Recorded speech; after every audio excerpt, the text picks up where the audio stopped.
तो जैसा कि हमने लास्ट एपिसोड में देखा, फैंग ने अपनी ट्रेनिंग कंप्लीट कर ली थी, जिसके बाद वो प्रिंसेस से सेरेमनी में जाने की परमिशन मांगता है, लेकिन प्रिंसेस उससे मना कर देती हैं और कहती हैं कि लगता है तुम भूल गए, तुमने मुझसे प्रॉमिस किया था, तुम मुझे और भी ज्यादा खूबसूरत होने में हेल्प करोगे। फैंग प्रिंसेस से कहता है कि हमारी ये डील सेरेमनी में जाने के बाद की हुई थी। प्रिंसेस फैंग की बात नहीं मानती और वो उसे सेरेमनी में पार्टिसिपेट करने से मना कर देती हैं। अब आगे एपिसोड के स्टार्टिंग में हम देखते हैं कि सेरेमनी की सारी तैयारियां कंप्लीट हो चुकी थी। सैक्रिफाइस सेरेमनी बस कुछ ही समय में स्टार्ट होने वाली थी। सभी मेजर सेक्ट और बड़ी बड़ी फैमिलियां उस सेरेमनी को देखने के लिए आए थे और तभी हम देखते हैं कि वहां पर प्रिंसेस भी पहुंच जाती हैं। सभी लोग देखते हैं कि सेंग फैमिली की तरफ से कोई भी पार्टिसिपेट नहीं आता, तो ये देखकर सभी लोग बातें करने लगते हैं और कहते हैं कि इस बार सेंग फैमिली से कोई नहीं आने वाला। अब हम देखते हैं कि प्रिंसेस के सामने सेरेमनी का होस्ट खड़ा था। होस्ट प्रिंसेस को मियानमू नाम से पुकारता है और वो प्रिंसेस से कहता है कि आपको रॉयल फैमिली के एरिया में जाकर बैठना चाहिए। इसके बाद हम देखते हैं कि वो सभी लोग रॉयल एरिया की तरफ बढ़ने लगते हैं। फैंग लिली से पूछता है कि आखिर होस्ट ने प्रिंसेस को मियानमू नाम से क्यों पुकारा, उसका नाम तो मियानमू नहीं है। तो लिली उसको बताती है कि मियानमू प्रिंसेस की बड़ी बहन का नाम है। इधर प्रिंसेस उन दोनों की बात सुन रही थी और वो लिली से कहती है कि तुम्हें इस बदतमीज लड़के से बात करने की जरूरत नहीं है। यहाँ प्रिंसेस फैंग से बहुत ज्यादा नाराज होती है क्योंकि प्रिंसेस के इतना मना करने के बावजूद भी फैंग ने अपना नाम सेरेमनी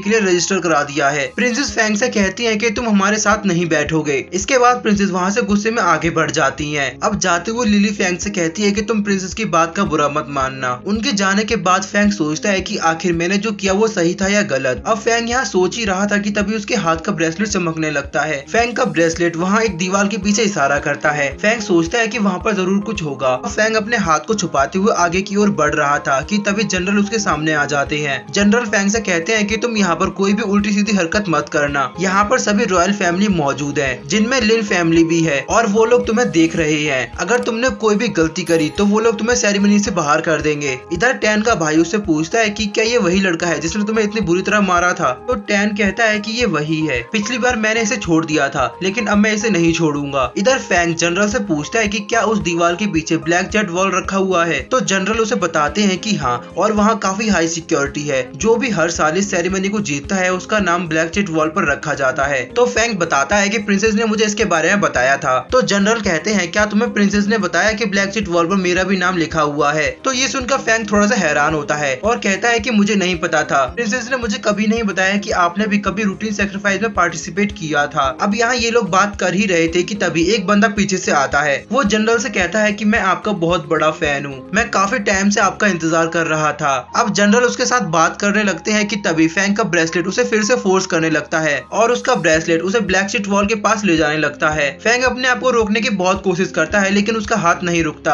अब फैंग दरवाजे तक पहुंच जाता है और वो सोचता है कि आखिर ब्लैक जेट वॉल में ऐसा क्या है जो मेरा ब्रेसलेट बार बार उसकी ओर अट्रैक्ट हो रहा है। फैंग बोलता है कि अब तो मुझे सेरेमनी को जीतना ही है क्योंकि मुझे देखना है कि आखिर ब्लैक जेट वॉल कैसा दिखता है। फैंग अपने ब्रेसलेट को देखता है और बोलता है कि थोड़ी देर और इंतजार करो। इसके बाद फैंग अपने पीछे से कुछ लोगों की बात सुनता है। वो लोग फैंग के ही बारे में बात कर रहे थे। वो लोग बोलते हैं कि क्या तुमने सेंग फैमिली में आए हुए नए लड़के के बारे में सुना है? पता नहीं उसमें ऐसा क्या खास है जो प्रिंसेस उसे हमेशा अपने साथ रखती हैं। मैंने तो सुना है कि उसकी शक्ल एकदम बेकार है और उसके अंदर से बहुत बदबू भी आती है। वो बिल्कुल एक जानवर की तरह है। वो तीनों मिलकर यहाँ पर फैंग का मजाक उड़ा रहे थे और तभी वो प्रिंसेस के बारे में भी बुरा बोलने लगते हैं। लेकिन तभी फैंग उनके पास आ जाता है। फैंग को देखकर वो तीनों डर जाते हैं और चुप हो जाते हैं। फैंग उनसे बोलता है कि अब तुम्हें क्या हुआ? अब बोलो तो मेरे और प्रिंसेस के बारे में क्या बोल रहे थे? तो वो लोग बात को पलट देते हैं और फैंग से कहते हैं कि हम तो तुम्हारी तारीफ कर रहे थे और हम चाहते हैं कि इस बार सेरेमनी में तुम ही जीतो। अब फैंग उन दोनों को पकड़ता है और कहता है तुम्हें क्या लगता है मेरे कान नहीं है? अब फैंग उन दोनों को पकड़ा हुआ था कि तभी वहाँ पर एक और लड़का आता है जो उन तीनों से कहता है कि तुम आखिर इस लड़के से क्यों डर रहे हो? आखिर तुम लोग तो सच ही बोल रहे हो।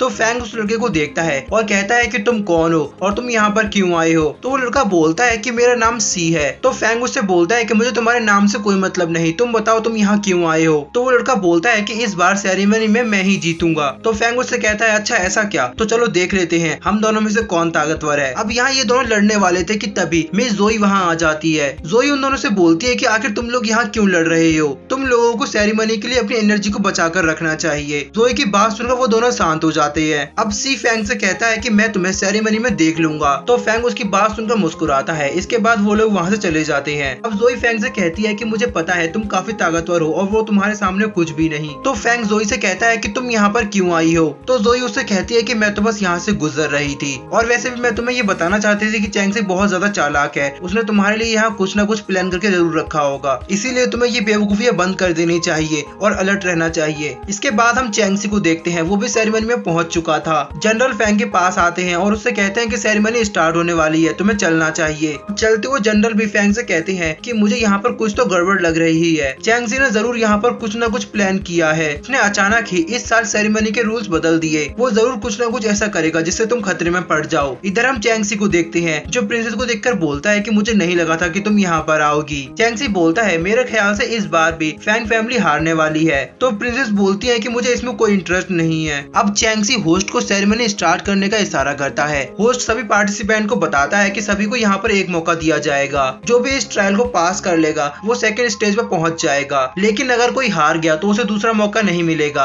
अब होस्ट सिपाहियों को ऑर्डर देता है। इसके बाद वो लोग रस्सियां काटते हैं। स्टेज के बीचों बीच एक पिलर लगा था जिसके ऊपर एक मैकेनिकल फिनिक्स होता है। होस्ट सभी को बताता है कि ये फिनिक्स आप सभी की पावर से अपने पंख को उठाएगा और उसी हिसाब से आप सभी की पावर का लेवल पता चलेगा। तो ये सुनकर वहाँ खड़े सभी लोग बोलते हैं कि ये तो बहुत आसान है, इसे तो हम बहुत आसानी से कर लेंगे। तभी जनरल फैंग से कहते हैं कि तुम इसे बिल्कुल भी हल्के में मत लेना, फैंसी ने इसमें भी कोई ना कोई गड़बड़ जरूर करी होगी। होस्ट सभी को बताते हैं कि जैसा कि आप सभी लोगों को सभी रूल्स पता है, अब मैं सेरेमनी को स्टार्ट करने वाला हूँ। इसके बाद होस्ट पहले पार्टिसिपेंट को आगे बुलाते हैं जिसमें वो फैंग का नाम लेते हैं। फैंग अपना नाम सुनकर काफी हैरान होता है क्योंकि फैंग ने सबसे लास्ट में रजिस्ट्रेशन किया था, लेकिन फिर भी उसका नंबर सबसे पहला है। यहाँ प्रिंसेस को भी इस बात का अंदाजा हो गया था कि ये सब चैंगसी ने किया है। जनरल फैंग को अलर्ट रहने के लिए कहते हैं और कहते हैं मैंने तुम्हें बताया था ये लोग जरूर कुछ न कुछ प्लान कर रहे हैं। जनरल फैंग से कहते हैं कि तुम्हें अपना बेस्ट देना होगा। फैंग स्टेज की तरफ आगे बढ़ने लगता है। अभी सी फैंग से कहता है कि अभी हमें पता चल जाएगा कि आखिर हम दोनों में से कौन ज्यादा स्ट्रॉन्ग है। सभी लोग फैंग को स्टेज पर जाता हुआ देखकर ये सोचते हैं कि हमें नहीं लगता कि ये जीत पाएगा। जनरल के अलावा किसी को भी फैंग पर भरोसा नहीं होता। फैंग प्रिंसेस को देखता है और वो कहता है कि प्रिंसेस के लिए मुझे इस सेरेमनी को जीतना ही है। फैंग स्टेज पर जाता है और इसी के साथ हमारा आज का यह एपिसोड यहीं एंड हो जाता है।